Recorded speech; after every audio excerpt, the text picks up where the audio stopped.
Vous pensez connaître la première page de la Bible. Genèse, chapitre 1. Au commencement, Dieu créa les cieux et la terre.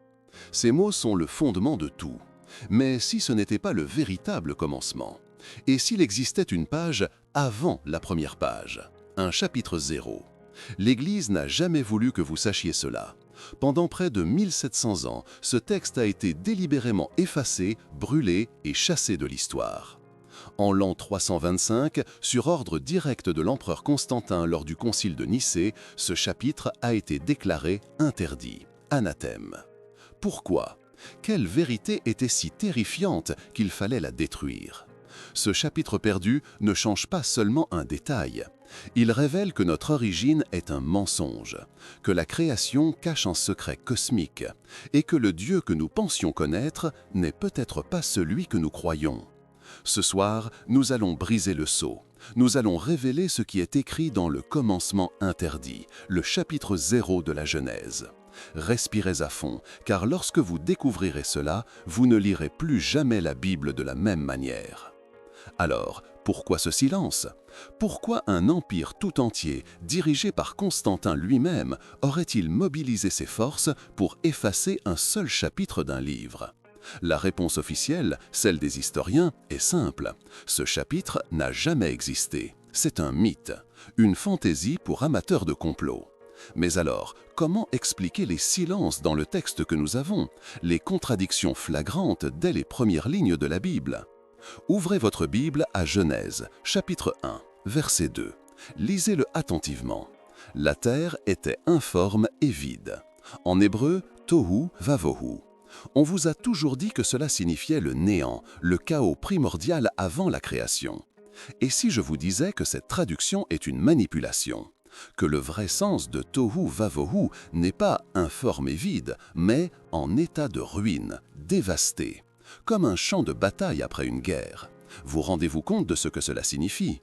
Le verset ne décrirait pas le début de la création, mais les décombres d'une création précédente.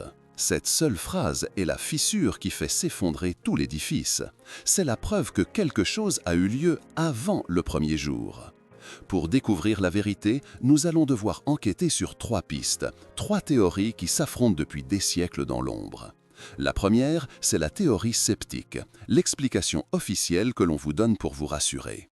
La deuxième, c'est la théorie gnostique, une tradition cachée qui parle d'un Dieu inférieur, un architecte imparfait qui aurait bâti notre monde comme une prison. Et la troisième est la théorie radicale, celle qui s'appuie sur les textes interdits, comme le livre d'Enoch. Elle ne parle pas d'un mythe, mais d'un manuscrit bien réel, détruit sur ordre de l'empereur. Un manuscrit qui révèle la véritable nature du Dieu de la Genèse et le secret terrifiant de notre origine. La question n'est donc pas de savoir si vous croyez ou non. La question est, êtes-vous prêt à regarder les preuves que l'on vous a cachées pendant 2 millénaires? Respirez à fond, car ce que nous allons commencer à examiner va ébranler les fondations de tout ce que vous pensiez savoir. Pour comprendre l'ampleur de cette dissimulation, vous n'avez pas besoin de manuscrits perdus ou de codes secrets. Pas encore. Vous avez juste besoin de votre Bible et de la volonté de regarder ce qui a toujours été sous vos yeux. Ouvrez votre Bible à Genèse, chapitre 1, le tout premier verset. Au commencement, Dieu créa les cieux et la terre. En hébreu, le premier mot est « Bereshit ». On vous a toujours dit que cela signifiait « au commencement », comme s'il n'en avait qu'un seul. Mais les plus grands érudits hébraïques savent que sa structure grammaticale est plus complexe.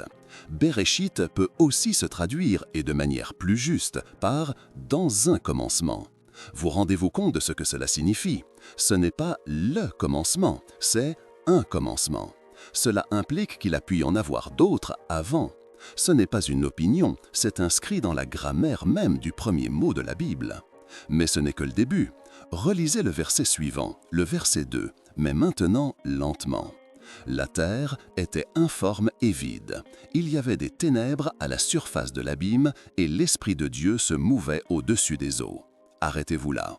Les mots « informe » et « vide » sont la traduction du terme hébreu « tohu vavohu ».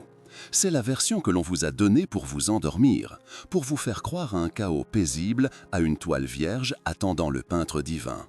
Et si je vous disais que c'est un mensonge, que ce même terme, tohu vavohu, est utilisé ailleurs dans la Bible, par exemple dans Jérémie chapitre 4, verset 23, pour décrire une terre après un jugement divin apocalyptique. Là, il ne signifie pas vide, il signifie dévasté, réduit en ruine. Mettez la vidéo en pause et réfléchissez avec moi. Si l'on applique le vrai sens biblique de tohu vavohu à la Genèse, le verset 2 ne décrit pas un monde en attente de création, il décrit un champ de bataille, les ruines fumantes d'une création précédente qui a été anéantie. Et voici le détail que presque personne ne remarque. Qui a créé ce monde en ruine? Le texte ne le dit pas, il commence avec les décombres. C'est comme arriver sur une scène de crime après que le coupable s'est enfui. La Genèse ne commence pas avec la création, elle commence avec une enquête sur ce qui s'est passé avant. Continuons. Regardez Genèse chapitre 1, verset 26. « Puis Dieu dit, faisons l'homme à notre image, selon notre ressemblance. » Lisez encore. Faisons, notre image, notre ressemblance. Pourquoi ce pluriel? À qui Dieu parle-t-il? La réponse classique des théologiens est qu'il s'agit d'un pluriel de majesté ou d'une référence à la Trinité. Mais la doctrine de la Trinité n'a été formulée que des siècles plus tard. Cette explication est un anachronisme. Le texte original utilise le mot Elohim pour Dieu, un nom qui est grammaticalement pluriel en hébreu.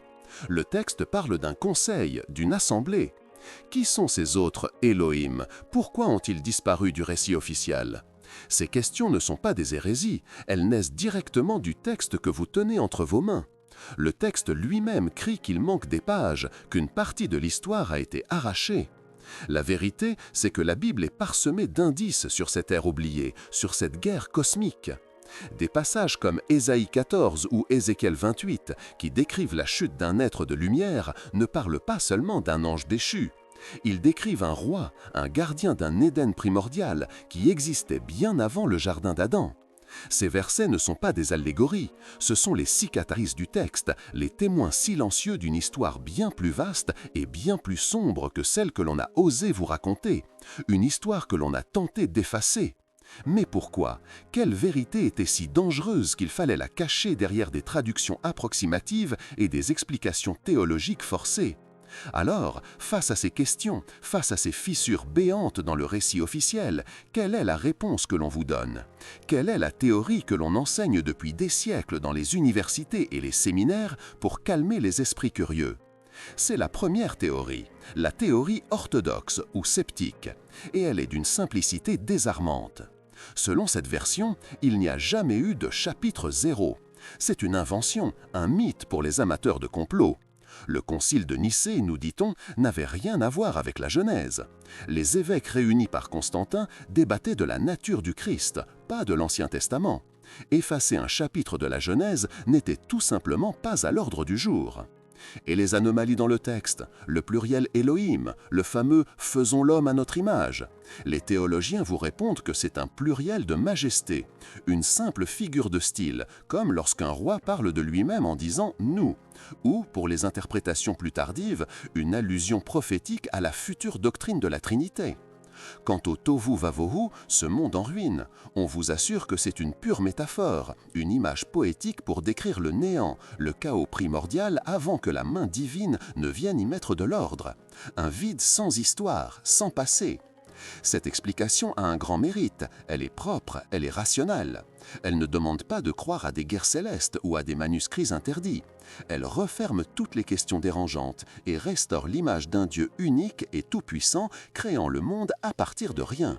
C'est la version confortable, la version sécurisante. Mais voici le problème que personne ne mentionne. Cette théorie n'explique pas les contradictions, elle les balaie sous le tapis. Elle vous demande d'ignorer que le terme tohu vavohu est utilisé ailleurs dans la Bible, avec une signification de destruction et de jugement divin. Elle vous demande de croire que les auteurs anciens qui pesaient chaque mot ont utilisé un pluriel par hasard. Cette explication est un mur construit pour empêcher de regarder ce qu'il y a derrière. Elle vous dit « circulez, il n'y a rien à voir ». Et si ce mur n'était que la première ligne de défense d'une vérité bien plus ancienne et dérangeante? Et si ces explications logiques n'étaient qu'une façade pour cacher une tradition qui, elle, prend ses erreurs très au sérieux? Une tradition qui ne parle pas d'un Dieu solitaire, mais d'une assemblée divine, d'un architecte imparfait et d'une création qui n'est pas la première. C'est ici que tout devient beaucoup plus étrange, car nous allons maintenant explorer la deuxième théorie, la tradition gnostique. Et c'est là que les choses deviennent vraiment terrifiantes. Alors, l'explication officielle vous laisse sur votre faim. Elle semble trop simple, trop propre, vous sentez bien qu'elle cache quelque chose. Et si cette théorie n'était qu'une façade, une histoire pour les enfants conçue pour vous empêcher de poser les vraies questions? Entrons dans la deuxième théorie, la vision gnostique, et je vous préviens, nous quittons ici le confort de la théologie traditionnelle pour nous aventurer dans les territoires les plus sombres et les plus interdits de la foi. Pendant les premiers siècles du christianisme, il n'y avait pas une seule église, mais des dizaines de courants de pensée. Parmi eux, les gnostiques. Ils n'étaient pas des simples hérétiques, ils étaient des mystiques, des philosophes qui affirmaient posséder une connaissance secrète, une gnose, sur la véritable nature de la réalité. Et ce qu'ils disaient sur la Genèse était si explosif que l'Église a passé des siècles à les traquer et à brûler leurs écrits. Pourquoi? Qu'avaient-ils découvert? Pour les gnostiques, le chapitre 0 n'était pas un seul manuscrit, mais un ensemble de traditions orales et de textes sacrés, comme l'Évangile de Thomas ou le livre secret de Jean. Et ces textes racontaient une histoire de la création radicalement différente. Respirez à fond, car ce que je vais vous dire va à l'encontre de tout ce qu'on vous a enseigné. Selon eux, le Dieu qui a créé notre monde, le Elohim de la Genèse, n'est pas le vrai Dieu.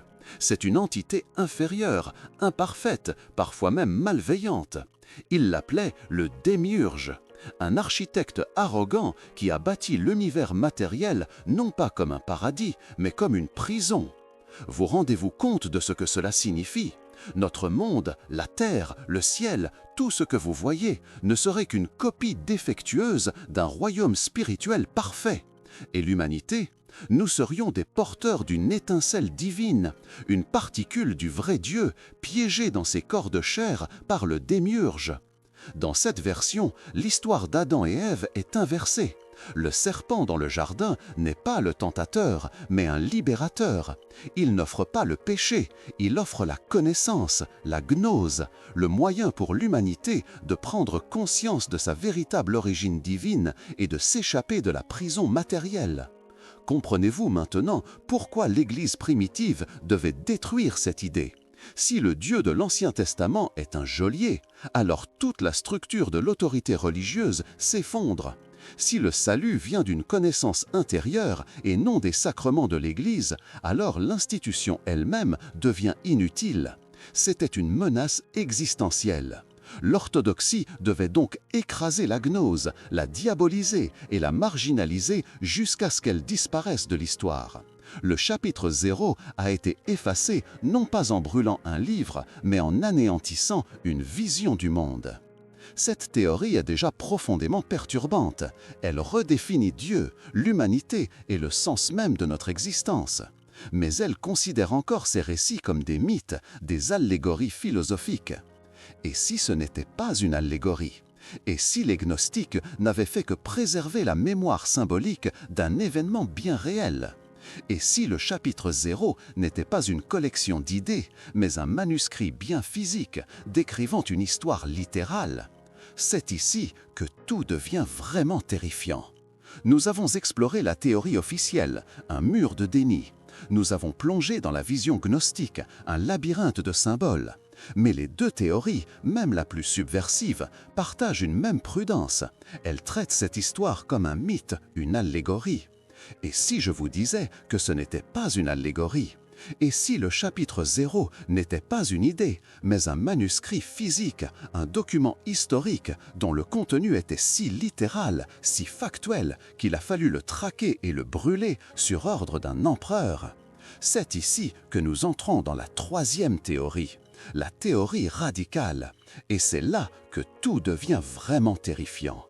Car cette théorie ne s'appuie pas sur des interprétations, mais sur des textes qui ont survécu à la purge, des livres qui ont été bannis, cachés dans des grottes et transmis en secret pendant des siècles. Le plus important d'entre eux est le livre d'Hénoch. Ce nom vous dit peut-être quelque chose. On vous a dit que c'était un apocryphe, un faux, mais l'Église primitive ne le voyait pas ainsi. Le livre d'Hénoch était lu, étudié et considéré comme sacré par de nombreux premiers chrétiens. Il est même cité directement dans le Nouveau Testament, dans l'Épître de Jude. Ce livre a presque réussi à entrer dans la Bible. Commentez Hénoch si vous avez déjà entendu parler de ce livre interdit. Pourquoi a-t-il été rejeté au dernier moment? Pourquoi a-t-il été déclaré maudit? Laissez-moi vous montrer quelque chose de troublant. Le livre d'Hénoch ne commence pas avec Adam. Il commence bien avant. Il décrit en détail la société, les événements et la catastrophe qui ont été dus dans le monde qui existait avant la Genèse. Le monde du chapitre 0. Il nous donne des noms, des lieux, des chiffres. Il raconte comment 200 entités angéliques, appelées les Veilleurs, ont fait un pacte sur le mont Hermon.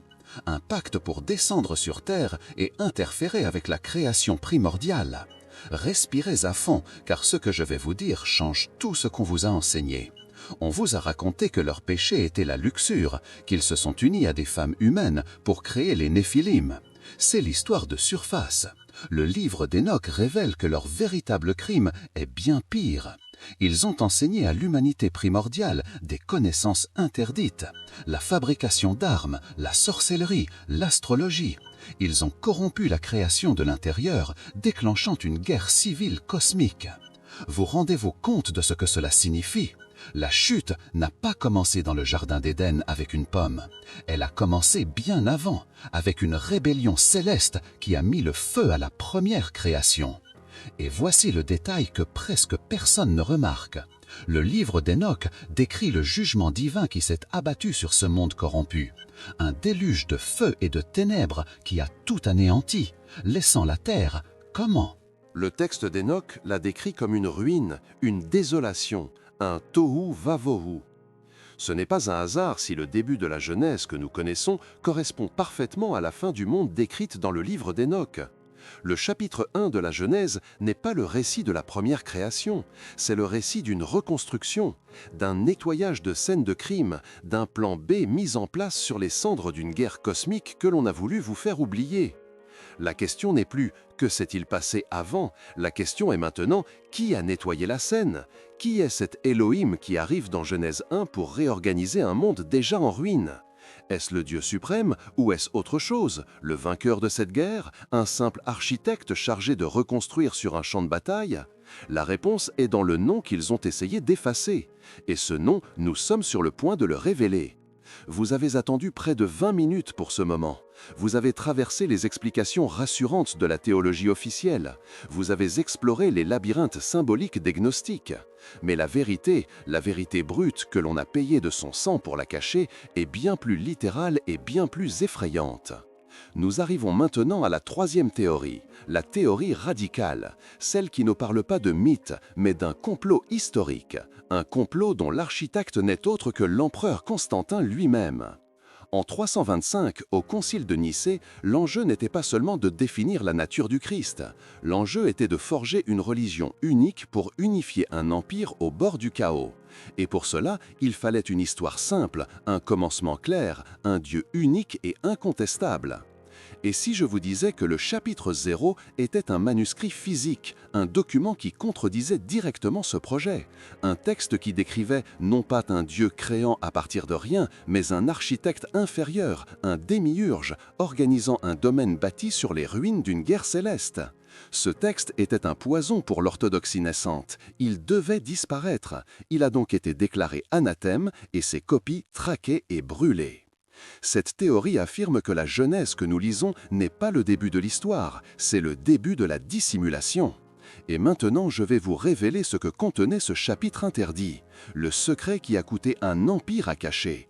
Respirez à fond, car ce qui vient maintenant change tout ce que l'on vous a enseigné sur Dieu, sur le monde et sur vous-même. Le secret n'est pas un verset caché, il est dans les 2 premiers versets de votre Bible, mais lu avec la clé que le livre d'Enoch nous a préservée. Ouvrez votre Bible une dernière fois. Genèse, chapitre 1, verset 2. La terre était informe et vide, le tohu vavohu. La révélation est là. Le tohu vavohu n'était pas le néant originel. C'était la description d'un champ de bataille après le jugement. C'était les décombres fumants d'une création précédente. Une création peuplée par les êtres décrits dans Ézéchiel 28, gouvernée par ce roi de lumière avant sa chute. Un monde corrompu par la rébellion des 200 veilleurs d'Enoch. Un monde anéanti par un déluge de feu et de ténèbres.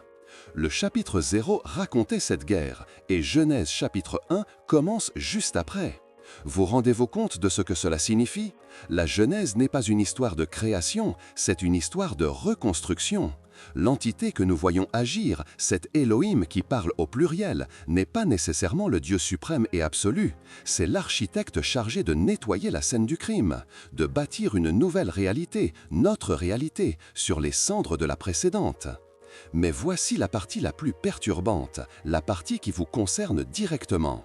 Genèse chapitre 2 verset 7 dit « L'Éternel Dieu forma l'homme de la poussière de la terre ». Arrêtez la vidéo et réfléchissez avec moi. De quelle poussière parle-t-on? S'il y a eu un monde avant, dévasté et réduit en cendres, de quelle poussière s'agit-il? Ce n'était pas de la poussière vierge. C'était la poussière de ce désastre cosmique, les cendres du monde d'avant. L'humanité a été façonnée à partir des restes d'une création déchue. Nous sommes les héritiers involontaires d'une guerre qui nous dépasse. Nous portons en nous, dans notre ADN, dans notre inconscient collectif, la mémoire génétique fragmentée de ce monde perdu et de cette catastrophe oubliée. Et quand vous comprenez cela, vous ne lisez plus jamais la Bible comme une histoire sainte, vous la lisez comme le journal d'une amnésie. L'histoire d'Adam et Ève n'est pas le début de notre péché, c'est le début de notre oubli, le moment où le vœil a été tiré sur notre véritable et terrifiante origine. Vous comprenez maintenant? Ce n'est pas une métaphore, ce n'est pas une image poétique. L'idée que nous sommes façonnés à partir de la poussière d'un désastre cosmique est la clé qui déverrouille les plus grands mystères de la Bible. Ça change tout ce qu'on vous a enseigné sur le péché, la souffrance et la nature même de notre réalité. Repensez à cette question qui hante la théologie depuis 2000 ans. Le péché originel. Pourquoi naissons-nous avec une inclination au mal? La réponse qu'on vous a donnée, celle d'une faute héritée d'Adam, a toujours semblé incomplète, presque injuste. Mais si le problème n'était pas une faute morale, mais une contamination matérielle? Si le péché n'était pas dans notre âme, mais dans nos atomes?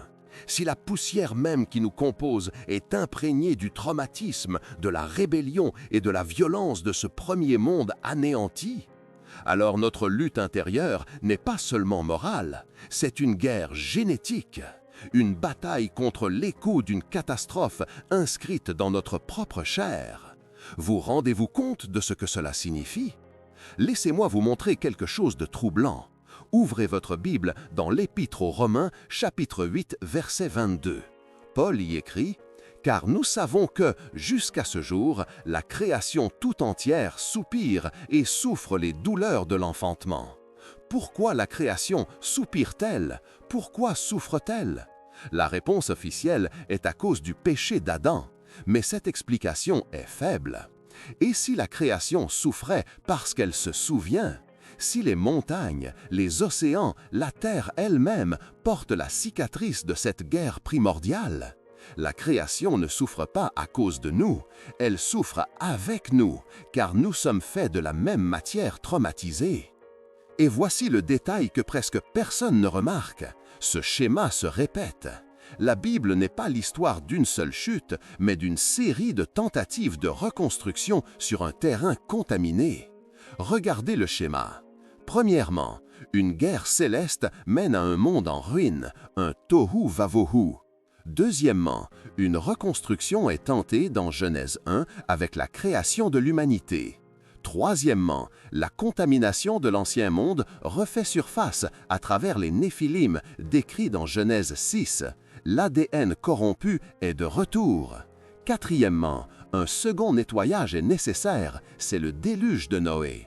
Une nouvelle tentative de reconstruction sur une terre à nouveau purifiée. Ce n'est pas un hasard si le déluge est une répétition à plus petite échelle de la catastrophe du chapitre 0. C'est le même cycle, le même combat contre une corruption ancienne qui refuse de mourir. L'histoire de la Bible n'est pas celle d'un Dieu qui punit, c'est l'histoire d'un architecte qui tente désespérément de contenir une contamination qui ne cesse de ressurgir. Commentez oui si vous commencez à voir ce schéma récurrent dans toute la Bible. Cette révélation nous place face à une nouvelle réalité. Nous ne sommes pas simplement des pécheurs dans un monde déchu. Nous sommes les descendants d'une guerre oubliée, vivant sur un champ de bataille réaménagé et porteurs d'une mémoire conflictuelle que nous ne comprenons pas. Alors, la question la plus importante n'est plus d'où venons-nous, mais que faisons-nous de cet héritage?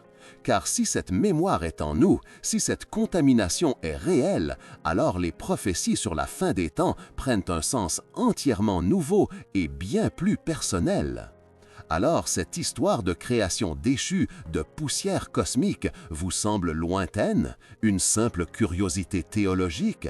Et si je vous disais que ce n'est pas de l'histoire ancienne?